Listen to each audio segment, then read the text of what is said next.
Herkese merhaba. Testosteronumu nasıl arttırabilirim? Bu kanal zaten bununla ilgili biliyorsunuz arkadaşlar. Özellikle sporcu arkadaşlarda, ağırlık sporlarıyla uğraşan arkadaşlarda biz varikosel hastalığını daha fazla görüyoruz. Varikosel hastalığı neydi? Testislerin toplar damarlarının fonksiyonlarının bozulması, testisin kanlanmasının bozulması, testiste bazı işlerin kötü gitmesi. Bizim burada amacımız ne? Varikosel hastalığı acaba testosteron düşüklüğü yaratır mı? Ya da varikosel operasyon olursanız testosteronunuz artar mı? Geçen hafta bir meta analiz değerlendirildi. Meta analizde belli bir konuyla ilgili olan çalışmaları bir araya toplayıp anlamlı bir sonuç çıkartıyor arkadaşlar. Bu yayının sonucunda çıkan sonuç şu. 48 tane yayın değerlendirmişler.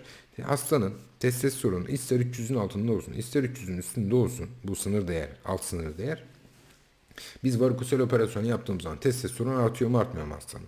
Yani diğer şeylerden de bağımsız, hipofiz hormonlarından da bağımsız, sperm üretiminden de bağımsız olarak varikosel olduğu ameliyatı olan hastalarda gerçekten varikoseli varsa varikosel operasyonundan sonra testosteron seviyesinin bariz bir şekilde arttığı ortaya kondu arkadaşlar. Bu meta analiz yayını bence çok önemli bir yayın. Yani sizin varikoseliniz var, testosteronunuz düşük.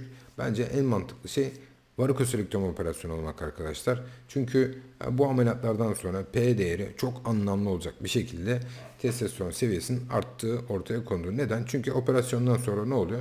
Sizin varikosel ameliyatından sonra testislerinizin kanlanması artıyor. Oksijenlenmesi artıyor.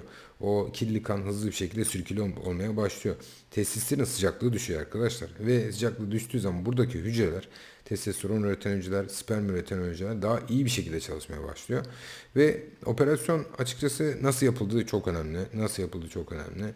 Birçok arkadaş damar çıkartmak gerekiyor mu hocam diye soruyor. Çok da şart değil arkadaşlar. Bu çalışmalarda yapılan hastaların varikoselektomisinde damar çıkartılarak yapılmış ameliyatlar yok arkadaşlar. Yani ama isterseniz damarı çıkartabilirsiniz. O ayrı bir mesele.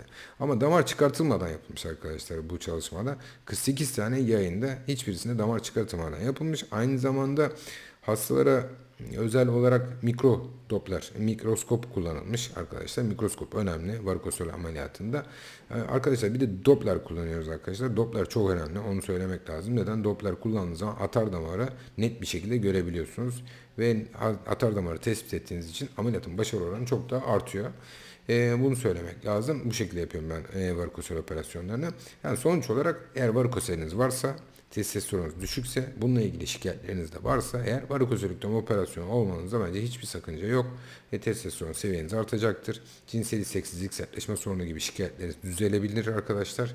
Ama tabii garantisi yok. Bunu doktor değerlendirip ona göre karar veriyor. Başka sebepleri de olabilir çünkü bunların. O yüzden varikoselektomi operasyonu testosteron düşük olduğunda sizin testosteronunuzu arttıracaktır. Dinlediğiniz için teşekkürler, saygılarımla.